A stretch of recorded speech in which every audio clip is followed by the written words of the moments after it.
I'd say be the odd man out, be yourself, and do what you want to do, and don't be afraid. You have to take a risk. If you don't take a risk, you'll never know what the reward would have been. And it's better to, go broke or die trying than not trying at all. Hey, what's up, guys? Welcome to the Team Reinvented Gaming Podcast. I'm here with entrepreneur and aspiring venture capitalist, Paul Bitterly. What's up, Paul? How you doing? I'm good, Doran. How are you? Good, man. Good. Glad to have you on the podcast. So, Yeah, I'm excited to be here. yeah, Thanks for exactly. having me. Thank you. So, we're gonna talk a little bit about what you do. Like I said before we started recording, you're one of probably the first entrepreneur slash business owner that I've had, besides the game developers. But you're pretty much Right. the first structural business owner I've had on the podcast. So I can't wait to talk to you about some stuff, some methods, tactics, and just Yeah, that life in general. Because I think we can relate on a lot of stuff. So agreed. we'll start here. Just tell us who you are. How did you get started in business, and what your current endeavors are and everything. Well, like everybody Dorian said, my name is Paul Bitterly. I'm based out of and live in New Jersey, Long Branch, and I kind of started into the construction and business field at a young age, around 15, 16. Just having that aspiration to work for myself. Um, Not to say that I did, I haven't worked for somebody else because I have, but you have to start off small in order to get, to where you want to go. Baby steps, of course. Um, but I start off at a young age to help my family out with, repairs around the house. And it took off from there. I was seeing, what other people were making and wanted to incorporate that into myself. Because at the end of the day, we're all here to make a dollar. Some people are fortunate than others to make more. Some people are unfortunate than others to make less. And I wanted to be that one to make more than others. So that's my long-term goal.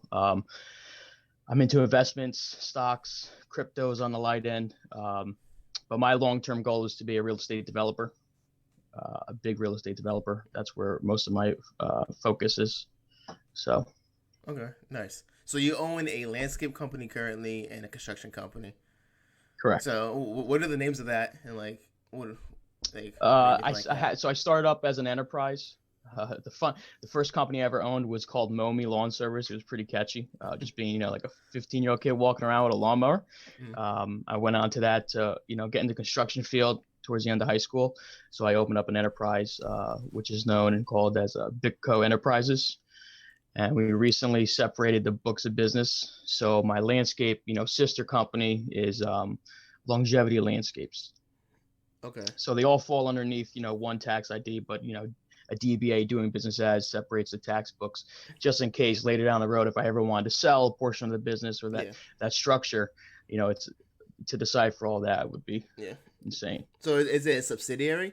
So Yes. okay, subsidiary of Bitcoin. Yeah. Yeah, it makes sense. Enterprises you Correct. want to have different, and I'm pretty sure Yeah. that your real estate company is probably gonna fall under that as well. Correct. Yeah. Yeah. Yeah. Smart. Yeah. Um. Yeah. Nice. Okay, damn. You talk about taxes? Yeah. Okay, we got a real businessman here.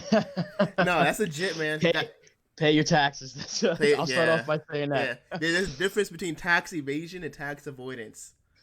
Well, it's funny that you said that because being young, I mean, I started working at 11 years old, pretty much, Mm-hmm.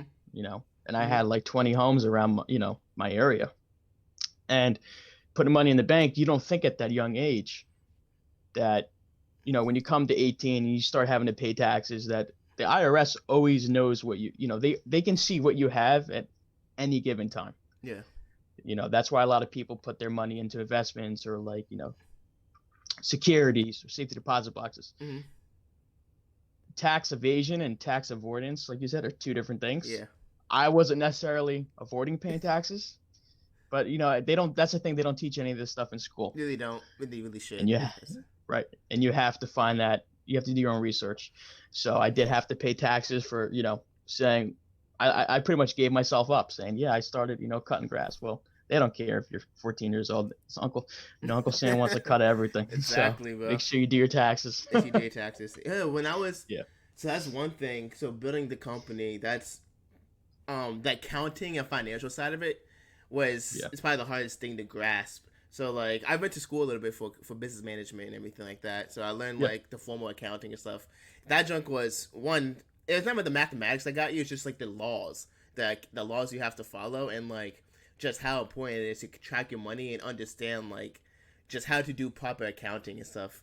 And Right. that's like the hardest thing for me. And I have these worksheets that I try to do and like try to keep myself up and everything. But when I was doing taxes for my company this year in like January, because I have contractors, everybody who works for me is a contractor, the freelancers. Yeah. Yep. So you gotta do 1099 and all that yeah, stuff. 1099 form. Yeah, exactly. Yeah. So a little bit different than the 941 form and stuff like that. And yeah, I didn't know that, and I was talking to an accountant, and like that stuff, man, it's just very tricky. Do you have employees that work for you, or the contractors like? Before How many COVID, people? yeah, before COVID, I had about 4 guys on Okay, full nice. time, and I'm sure everybody knows what's going on with the unemployment and all that. So it's been very tough. Yeah. Staying busy, one, landscaping, big thing when an economy crashes or the market takes a big hit. Hmm. You know, jobs are cut automatically. And being a business owner, landscape and construction is the first ones to go. Yeah. People want to be able to pay for their mortgage, their rent, the food on the table, the necessities. Like Not they don't care about the lawn. having the lawn or Yeah. the pool being put in. But a lot of guys, I had 2 guys working for me last year. This is going to be off the record, but I had to pay him on top of the books, Okay. and he was collecting unemployment. Just to be Oh wait, able no, to to keep the make business ends meet. going. Yeah, no, yeah, that shit's Yeah, real, man. Like, so in the yeah, sports in the esports industry, I had players. I had some really good players. We won a tournament and everything, but life happens. And after right. when COVID, the pandemic started to get like, um, when the restrictions started being lifted and stuff like that, people can go back to work. I now see a shortage of available players, right?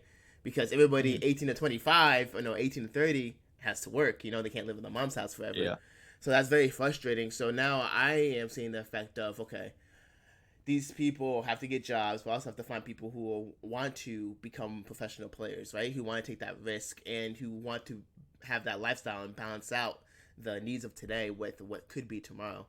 And right. that's a very small percentage of people to find.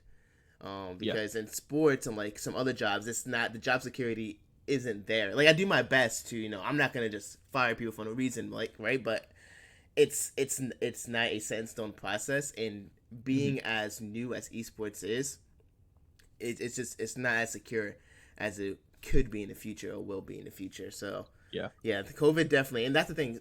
For anybody who wants to run a business, understand economics, right? Understand like the secondary, tertiary effects of things, like Paul said. yeah.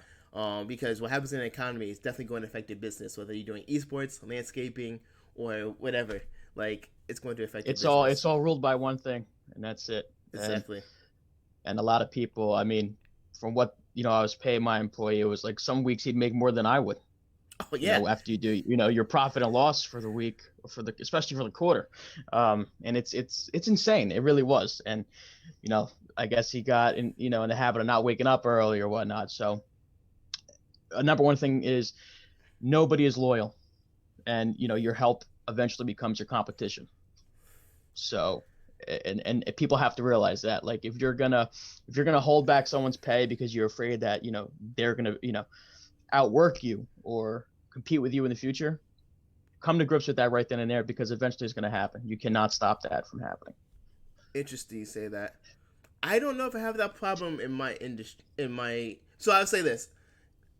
I and everybody's loyal. I don't know. I would say this. My team. I make sure I build my team. Like people who my staff members, right? Right. I vet them hard. Like we have to be on the same wavelength, right? Mm-hmm. And I don't know if it's because we have different businesses, so maybe it's a different dynamic there.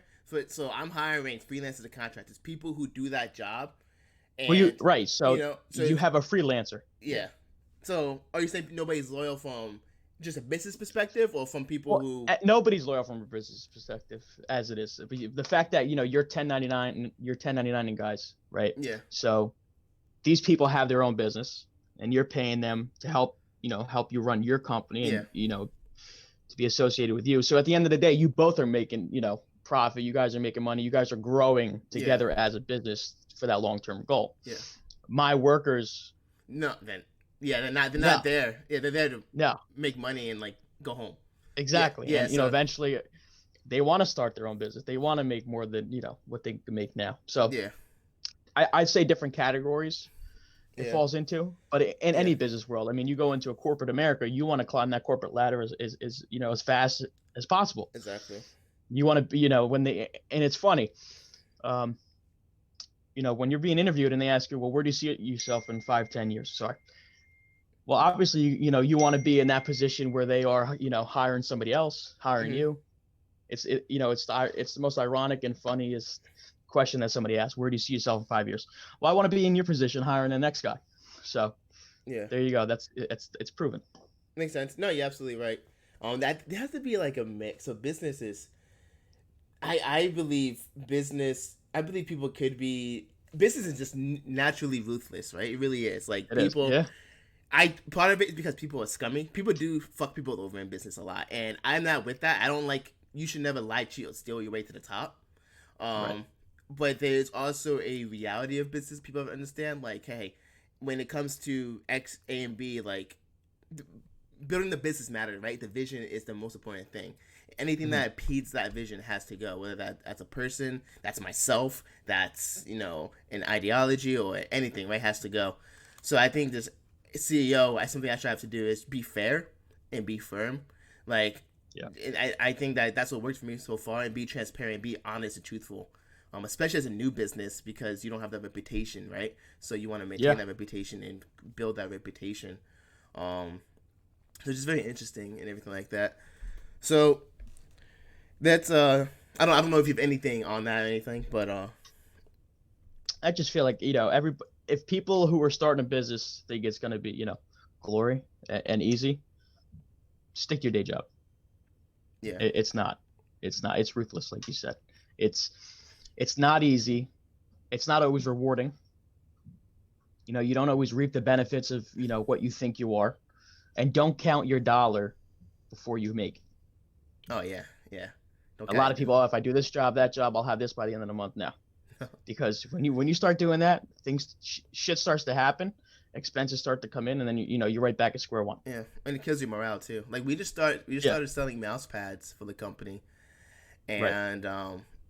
I've a couple of people who are buying them, but like, hey, I'm not counting a mouse pad sold until I see that dollar amount in the inventory. And also the thing is, it's not guaranteed, right? Like, no. We have marketing techniques to get people to entice people to buy them, build a reputation on people want to buy mouse pads, but like, it's not guaranteed somebody will buy them. And all 50 of these mouse pads can still be here in a year, and nothing I can do about it.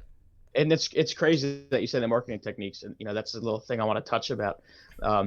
When I went to college, I didn't graduate. I dropped out with a year left. Mm-hmm. But when I took marketing and business, it is crazy with the marketing tactics that people, average people, day-to-day people would not even know about. Yeah.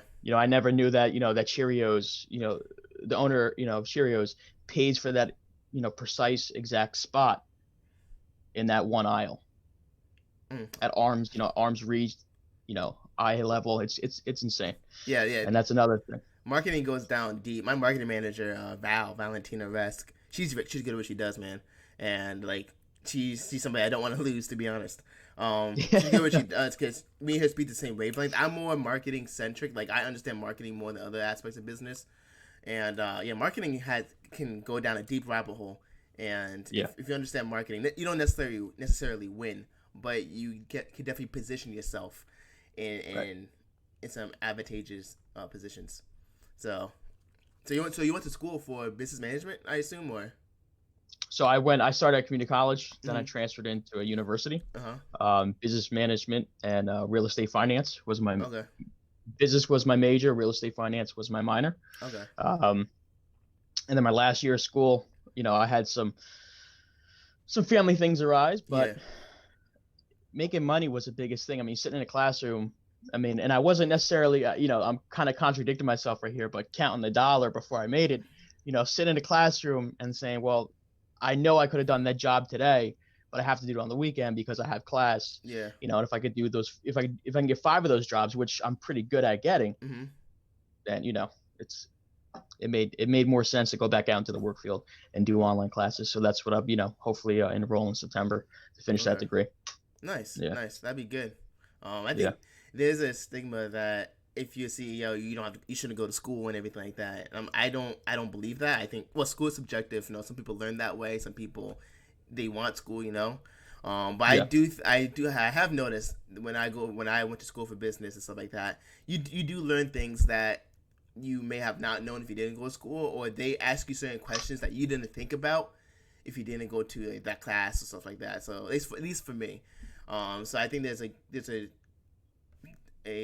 good bad about school. The fact, I think if you go to it while you're building a business, while you learn the craft while you're doing it, that's a great combination, because you can literally take what you're learning that day and apply it, and vice versa. Right. You can go to class Right. and actually ask questions that can actually help you. So that's good you're doing that. It's yeah.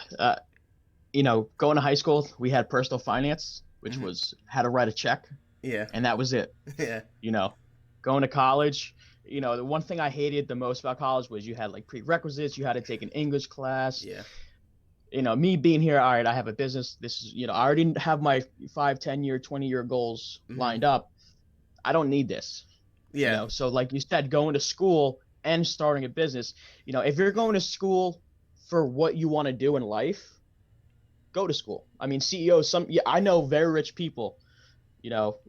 I had a family member who didn't go to college. He was a multimillionaire. God rest his soul. But I know people that are very successful, very wealthy, and never went to school, but they pay a shit ton of money for an accountant. Yeah, because they don't know it. Or somebody, Yeah. or someone to manage their wealth because they don't know it.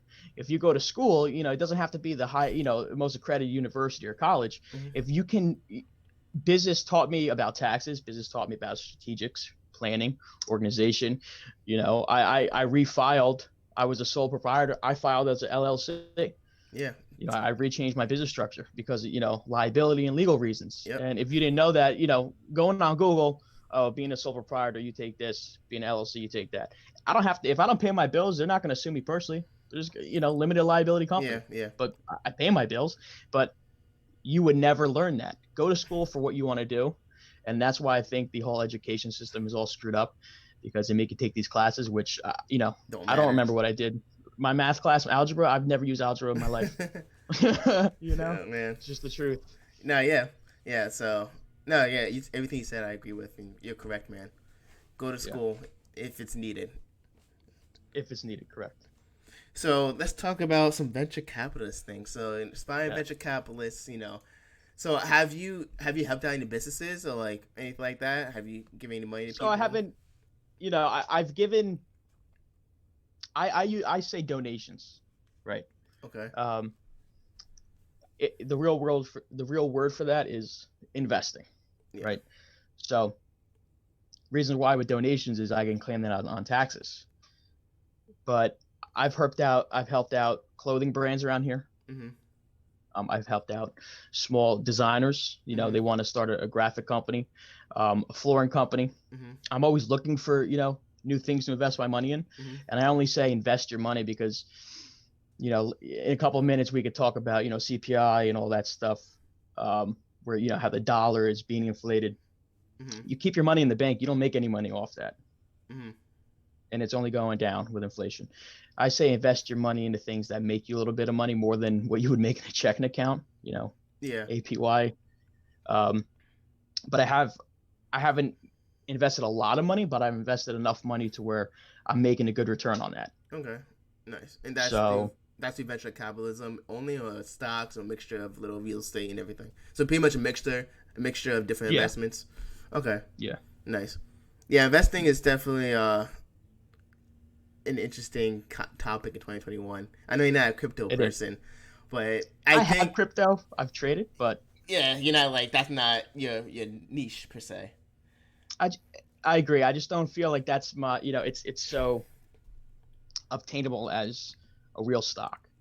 We're really not on that market. Yeah, we're not in that that time era where everybody's. The problem is we have the older generation who some of them don't even know how to operate a cell phone. So if you get rid of the tangible dollar, what's going to happen? Yeah. How are things going to be paid? I mean, the economy. And a lot of the economy first is one thing. Like people, it's not just the dollar is gone. Congrats. No, there are repercussions of that, and the whole barter and trade system has to be revamped. And Yeah. just because you have blockchain technology doesn't mean it's like Doesn't mean anything. Banks are bad, right? We hear that and everything, but they are also very necessary because they do a lot that we just need. I don't know. Well, I don't know. You can talk about that so, because so yeah. So here's a question for you, right? oh, okay. Oh If God. you have $100,000 in Bitcoin, Mm-hmm. and I'm sure we all heard this, speculation and all this conspiracy that China was going to hack us and shut off our power grids, blah blah blah. If you have to pay for something electronically, Mm-hmm. and in an event that our power grids are shut down and there's no power, explain to me how you're going to pay for that. You don't. If you can't have if your gas runs out, you can't go to the pump and pump gas because the pumps run on electricity. And generators only going to last so long because how are you going to pump, fuel to power those generators? Yeah. Yeah. No. Yeah. It's a lot of people just think, and a lot of these cryptocurrencies are meme coins, just like a meme stock. Yeah. Doge was created as a meme stock. Mm-hmm. It still is To the moon. technically. It still is. Just because just because you can barter and trade with it. I can barter and trade with this pen doesn't mean it's currency. Well, right. It's not currency. You could. Yeah. Right. But you could. Yeah, it doesn't mean it's a form of longevity. Yeah. Right. But we won't go too deep on that. But well, you can now buy Starbucks with crypto. Yeah, which is fine. So I mean, it's just another form of bartering and trading, I suppose. Right. But the thing is, it's not a set rate. Like yeah, it's not. I see that all the cryptocurrencies fluctuate based off of Bitcoin. Okay. When Bitcoin goes down, Ethereum goes down, Litecoin goes down, Doge, all these other coins go down. If Bitcoin goes up, they rise. So it's like a bullish market, and it typically lasts for like 6 months. But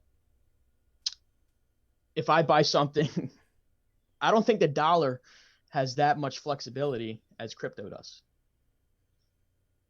You know what I mean? Like, I don't see the dollar dropping 50% of what its value in a matter of 2 days. No, it can't, because quantitative. Because you can't print money. Well, I guess you could print money that fast. But well, the more money, the less valuable. The more they're not going to print double the money, I guess, in 2 days unless they want to. But then inflation doesn't happen that quickly. Right. If it did, then you go into recession, and then bad things happen. Right. Yeah, investing is interesting. I think as long as people follow the principles of investing, and my friend Jimmy Roberts, he's like he studies finance, that's like his thing and stuff like that.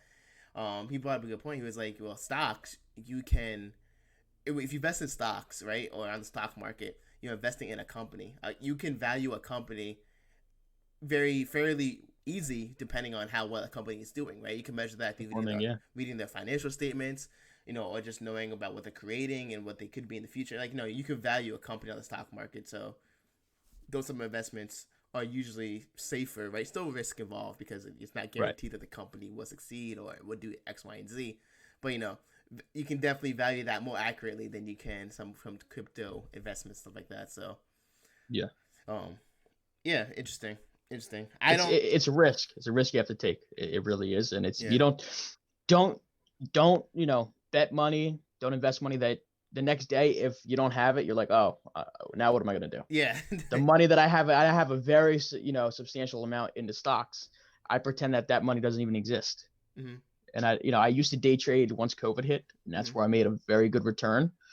Just because most of my positions have, gone up 100%, even more within the last year. But that, those finances don't exist to me. Okay. So if you can't invest what you can afford to lose. Yeah. And if you can't, then investing isn't for you. Yeah. So what's the easiest thing and hardest thing of building a company that you found, or that what's the hardest, easiest thing of building a company for you? I'll be honest with you. The easiest thing was forming it. Interesting. Like doing the paperwork. It really was. Doing the paperwork and everything. Yeah, I mean, you can go on LegalZoom. You can hire an attorney. You can hire an accountant. That was the easiest thing. I paid a little over like $1,500 between, the formation. Mm-hmm. The hardest thing was picking the right name. Yeah. I mean, we all struggle with that. It's like naming your kid. Mm-hmm. Picking the right name. a lot of people don't realize that businesses are run by demographic. So, when they put stores up, when, a big thing is, and this might be a touchy topic for some people, but I'm sure everybody listens to Hot 97 once in a while, and they're trying to sue the cigarette companies for putting menthol cigarettes in low poverty neighborhoods. Mm-hmm. That's because of demographics. So a lot of companies, you have to do your research. When I did landscaping, there wasn't that many landscapers when I started the business. Now it's like on every corner there's a guy in a pickup truck or a guy in a truck and trailer. So demographic wise, you have to go into neighborhoods and go on, do a lot of research. How many companies are in this zip code or within a 25-mile radius that do what I want to do. Mm-hmm. And then you could find out a company's income all online. Everything is public. Yeah, it should be online. If they're like a corporation, it definitely should be online. Right. It has to. Even small businesses. Even small businesses usually. Yeah.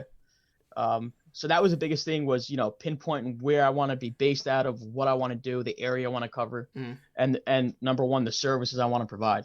Yeah. And with the economy, another, hardest thing and challenging thing would be getting more customers and competing with not only bigger companies, but smaller guys. Yeah, absolutely. Because we're all in there to make $1, and a lot of people come in here and undercut you, but never budge on your price, because your work, your craftsmanship and what you do is who you are. Yeah. So that would be the biggest thing. Nice. Yeah, man, that's some good stuff. Yeah, you mentioned the small, not only the big guys are your competition, but the small guys. And yeah, smaller guys are worse.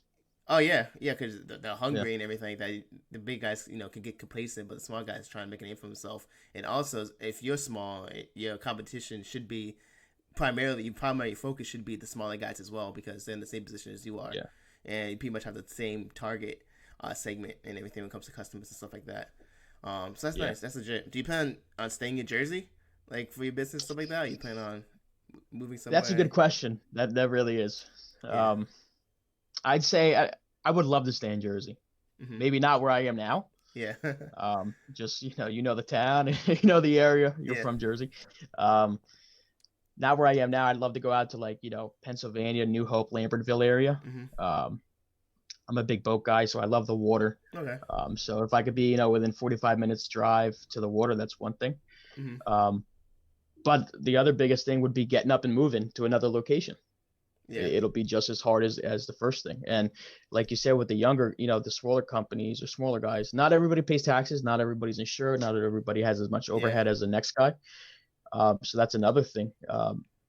Do things by the book, because when you want to go buy a house, when you want to buy that truck, they're going to ask for proof of, income. And you just can't say, oh, here's my bank account. I mean, I went to go get an apartment 2 years ago, and cash and I'm a cash and carry guy. I was brought up in that type of family. Yeah. And most of my generation I don't believe in financing or credit, but in the last 2 years I've had to start building that.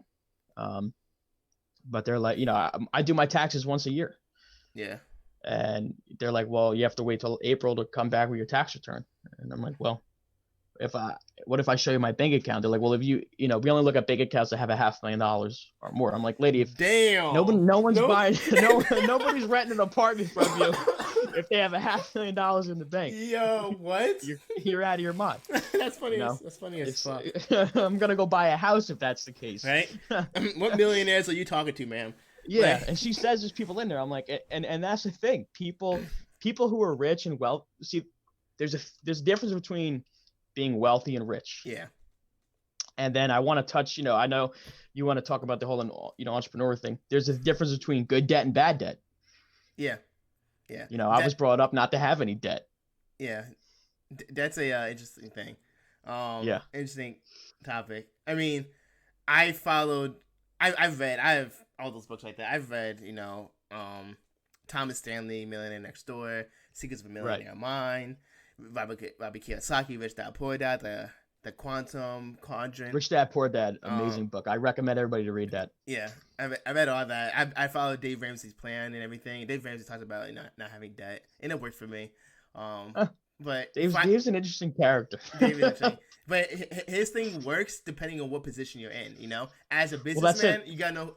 As a businessman, I have to listen to different financial people. But as Dorian Jones, like the human who's 25 years old, I have to handle my personal finances differently than my business finances. Yeah. And no, Yeah. that comes to education and experience and Mhm. stuff like that. So yeah, you're absolutely right. We're ending here pretty shortly, so I'm gonna hit Yeah. you with two more questions. First one is, where can people find you if you want to learn more about you? You know, learn about your company, if even use your Yeah. services if needed. You, I'll send you all the info as far as like links. You can find me on LinkedIn, Okay. Instagram. I have business page on that, Facebook page as well.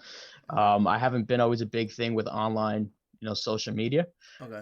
But coming up, in this world and day and age, the only way to market yourself is online. Mm-hmm. Um, Unfortunately, we're all, tied to our cell phones and computers. Nobody's out there walking around. So definitely on LinkedIn, Facebook, and Instagram. Okay. Yeah. I get that from you and everything like that. Nice. And the last question is, how do you want to reinvent your industry? Reinvent my industry. That's a really good question. I would say that stigma of not going, not finishing school. Everybody doesn't, a lot of people, oh, you're a tradesman. Like, whoa, like you don't have to go to college. You don't have to work in finance to make a living. I make, this is going to suck, for people to hear this and say, but I make a lot more money than my friends who graduated college do. Mm-hmm. And I'm not saying that to brag. I'd say be the odd man out, be yourself, and do what you want to do, and don't be afraid. You have to take a risk. If you don't take a risk, you'll never know what the reward would have been. And it's better to, go broke or die trying than not trying at all. But reinventing my industry is I want to be the biggest real estate developer out there. I want to compete with like Kay Havanian, Toll Brothers, and make it fair and an easy, simple process to get things done. You don't have to go through a middleman. I don't believe in middlemen, dealing with one person that can take care of it all. For sure. Yeah. Easy. Well, hopefully, if that happens, I can find an affordable apartment in Jersey through you. Hopefully, one of these days. But yeah, man, Paul, that's great, man. Great to hear. Great talk. Thanks, and everything. Man. I learned a lot listening to you, man. And yeah, guys. So thank you once again to Paul for being on the podcast. And check out his website, his links, his socials if you're interested. And I will catch you guys in the next one. Peace. Thanks, Dorian.